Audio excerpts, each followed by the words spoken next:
Marie-Hélène Saint-Pierre, Edkovitch.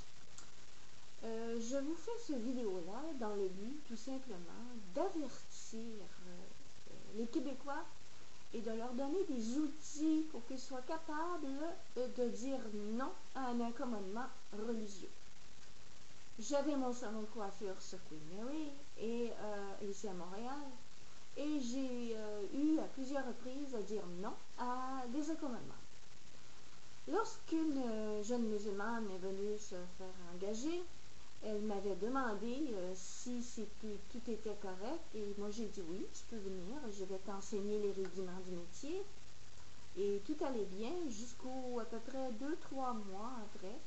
Elle me demandait si j'avais aucun inconvénient à ce qu'elle porte un voile. Alors moi je lui ai dit que c'était sa bataille à elle. Si elle voulait se battre en tant que femme libre, c'était à elle de se défendre. Parce que nous, les femmes, nous avions eu un voile aussi dans le temps des années 60. Et à reculer devant les religieux, à les faire reculer et leur dire que nous, on avait décidé de ne pas porter le voile. Et je lui avais tout expliqué ce qui était arrivé au niveau de notre histoire. Alors j'ai dit, tout simplement, c'est à toi, c'est ta bataille à toi, pas la mienne.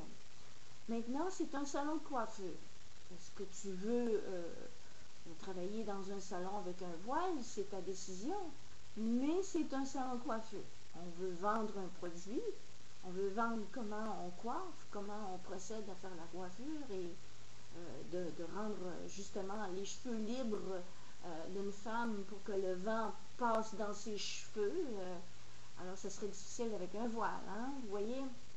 Alors, c'est au bout d'un certain temps, elle n'a pas porté de voile, en fin de compte. Le deuxième test qu'elle m'a donné, parce que c'était vraiment un test qu'elle avait fait, elle est venue me voir pour me dire que là, son mari ne voulait plus qu'elle touche aux cheveux des hommes quand elle les lavait, à cause de sa religion, naturellement.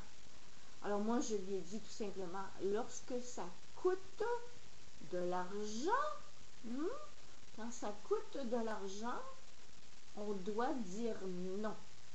Alors moi, je lui ai dit tout simplement, ma belle-fille, je n'aurai pas les moyens de te laisser t'asseoir sur une chaise pendant le temps que moi je travaille. Je continue. Lorsque on parle d'accommodement, quand ça coûte de l'argent, on a le droit de refuser. Donc, je lui disais tout simplement que j'allais pour engager une autre personne, une autre femme, qui était pour m'aider dans mon salon parce que j'avais pas les moyens d'engager quelqu'un à s'asseoir pendant que moi je travaillais. Pourquoi je dis que quand ça coûte de l'argent, c'est que vous vous rappelez une école dans le centre-ville qui avait justement fait une salle de prière. Alors j'avais appelé cette école-là et j'ai parlé à l'avocat de cette école-là.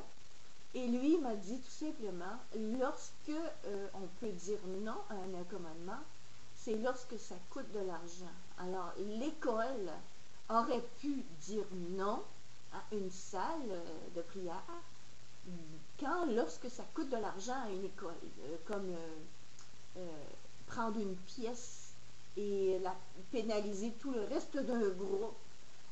Prendre une pièce pour justement pénaliser l'école parce que ça coûte de l'argent. Le chauffage pour cette pièce-là, ça coûte de l'argent pour mobiliser une pièce et ne plus s'en servir. Ça coûte de l'argent. Alors là, ça n'a pas tombé dans l'oreille d'une sourde. Lorsque cette jeune musulmane-là était venue pour me demander de ne pas laver les cheveux, alors j'ai tout de suite dit, ben ça va me coûter de l'argent. Je n'ai pas les moyens de te laisser t'asseoir sur une chaise pendant que le temps que moi je travaille et que toi tu restes assis.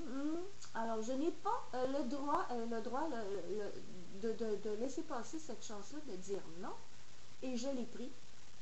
Et c'est le seul moyen pour les Québécois, les Québécoises et les autres aussi, je dirais tout le monde, on est tous dans le même patelin. à dire non à un accommodement. Le troisième test qu'elle m'a donné, c'est lorsqu'elle est venue avec sa jeune cousine, je crois, voilée, se faire une teinture en arrière. Et lorsque un homme est rentré dans le salon, la dernière s'est mise à crier. Ah! Alors j'ai arrivé en arrière et je lui dis mais qu'est-ce qui se passe? Qu'est-ce qui se passe? Elle m'a dit carrément, tu n'as pas le droit de prendre un homme lorsque tu me coiffes. Alors moi j'ai dit, ah oui? Ah, ben j'ai dit là, je m'excuse, ma chère, tu vas lui laver les cheveux à ta cousine, tu l'envoies en dessous du séchoir et tu la fais sortir de mon salon, parce qu'ici c'est égalité homme-femme, hein? Premièrement. Et deuxièmement, je n'ai pas les moyens de prendre juste madame avec tout le salon, juste pour elle, pour la coiffer, gratuitement en plus. Et je veux qu'elle sorte d'ici, que je ne veux plus jamais la revoir. C'est fini. J'ai dit, là, tu m'as testé 3 fois, ma belle-fille. J'ai dit, pourquoi tu me fais ça? Pourquoi tu me testes, là? Hein? Elle m'a dit, mais non, je ne veux pas, Madame Guylaine, J'ai dit, est-ce que ton mari va venir pour me couper la gorge ou s'en prendre à moi parce que tu vas lui dire que tu étais obligée?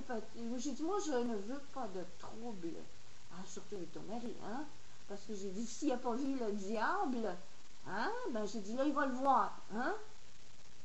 Plus tard, quelqu'un m'a demandé de coiffer une jeune madame juive, religieuse. Elle me demandait de coiffer et de lui couper les cheveux dans un garde-robe.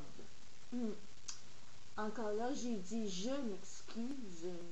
Quand j'ai dit que ça coûtait de l'argent, ça me coûte aussi au niveau de ma santé. De ne pas être capable de couper les cheveux dans un garde-robe, c'est un endroit restreint, on ne voit rien et j'étouffe. Bon, alors, c'est ce que j'ai dit à la commission Taylor-Bouchard, que j'étouffais, moi, avec ces religions-là, hein, et que lui s'est empressé de rire de moi, naturellement, à me mépriser, en disant, est-ce qu'il y en a d'autres dans la salle que ça les étouffe? Ça, c'était durant le temps des accommodements raisonnables, alors que j'ai déposé mon mémoire à la commission Taylor-Bouchard. J'ai aussi parlé de d'autres accommodements, des incidents quand je me suis fait pousser dans une épicerie en me disant que je salissais la viande religieuse parce que j'étais une infidèle, une mécréante, que je salissais la viande. Alors, c'est mon mari qui est juif, ici, mon mari est juif, qui s'est pris physiquement avec l'autre personne pour, en bon québécois, lui casser la gueule. Alors, ces choses-là, ça arrive. Quand j'étais dans ma maison, on est arrivé de force. On a sonné à la porte pour me demander s'il y avait des juifs qui vivaient dans la maison. Alors, j'ai dit oui. On m'a poussé. Physiquement, on m'a poussé, je suis tombée par terre et ils sont rentrés de force pour aller prier dans le salon.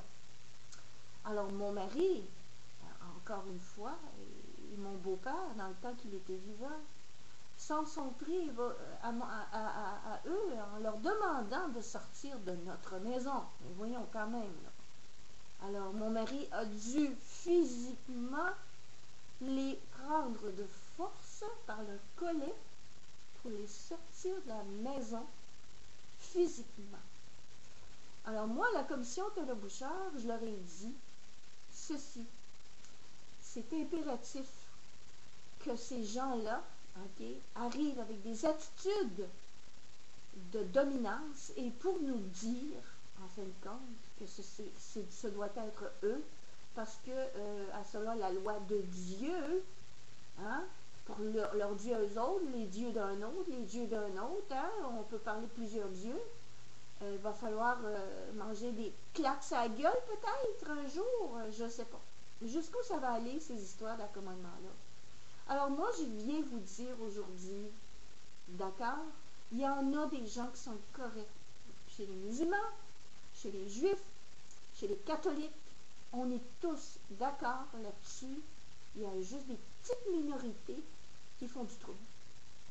Alors, on va s'entendre là-dessus. Quand on veut, je vous dis comment dire non à un accommodement religieux, c'est que lorsque ça vous coûte de l'argent, vous pouvez dire non.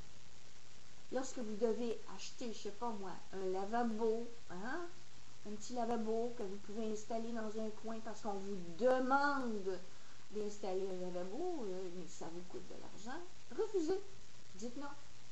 Si on vous demande de réserver un coin, ça vous coûte de l'argent, dites non. Si on vous demande de ne pas toucher à un homme ou à une femme, ben si vous avez une entreprise et ça vous coûte de l'argent, dites non. Point. C'est fini, c'est non, N-O-N, non. On va dire comme Dominique Michel, niet, non. Alors là, vous avez le secret, c'est la clé pour faire un Québec libre, multiculturaliste, un Québec libre, laïque, dans un endroit ou un autre. Il doit y avoir séparation de l'État et de l'Église. Pourquoi?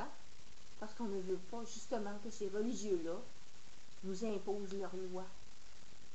Alors qu'au gouvernement, qu'on le sache, qu'on se le tienne pour dit, que dans des écoles, ce n'est pas au peuple de subventionner des religieux. On ne paiera pas pour ça. C'est inacceptable. Alors moi, dans mon entreprise, j'ai pris l'initiative, j'ai dit non, ça coûte de l'argent, je ne veux pas payer pour ça. Alors j'étais dans mon droit. Hein? Sur une base religieuse, si j'avais dit non, c'est parce que tu es comme ci ou tu es comme ça au niveau de ta religion, on ne peut pas. Quand ça coûte de l'argent, vous pouvez dire non. Alors, tous les directeurs ou les directrices des universités, des écoles, hein, ou des entreprises gouvernementales, là, ça doit être séparation de l'Église et de l'État. Dans les hôpitaux, on ne veut pas de signes religieux. C'est de la tolérance aussi, ça. De se faire respecter aussi. De dire qu'ici, c'est comme ça. On a des lois et c'est comme ça, c'est tout. Hein? Dans les entreprises, ben je regrette. Quand ça coûte de l'argent, c'est non. Bonjour. Et bon accommodement.